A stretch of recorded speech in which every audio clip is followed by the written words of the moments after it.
Ibihe byiza kuri mwe mwese bakunze bakadasohoka ba Smart TV Rwanda, by'umwihariko mwe mwese mwakoze subscribe, tubibutsa ko muri ab'agaciro kuri twe. Tukaba tugiye kurebera hamwe amakipe amakuru ari kuvugwa mu ikipe ya Murera. Yite Murera, yite Gikundiro, yite ikipe y'Abanyarwanda, yite uko ushaka, byose amazina yose irayemera. Ese mu ikipe ya Rayon Sport haravugwa mu iki? Mu ikipe ya Rayon Sport nyuma y'uko bafashe Gasogi bakayitera amaga, ubu igikurikiweho ni ukwishimira intsinzi y'abareyo nk'uko yatashe muri Murera.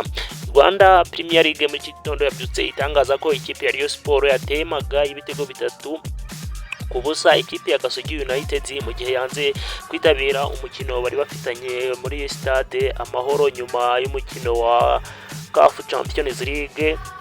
Wari umaze kuba, ikipe ya Gasogi United yo yatangaje ko itamenyesherejwe igihe ndetse ko hari n'impinduka zagiye ziba, ariko ikipe ya Gasogi United yo nibimenyeshwe. Umuyobozi wa Rwanda Premier League Jules Karangwa we yatangaje ko ikipe ya Rayon Sport yatewe maga ikipe ya Gasogi United bitewe n'amakosa ikipe ya Gasogi United yakoze.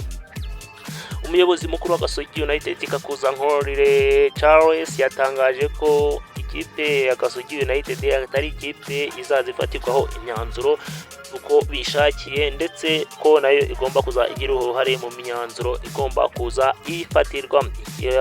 Ishyirahamwe ry'umupira w'amaguru no mu Rwanda Ferwafa naryo ryatanzwe ryafatiwe ibihano ikipe ya Gasogi United, harimo gucibwa agera kuri miliyoni 2 z'amafaranga y'u Rwanda ndetse n'ibindi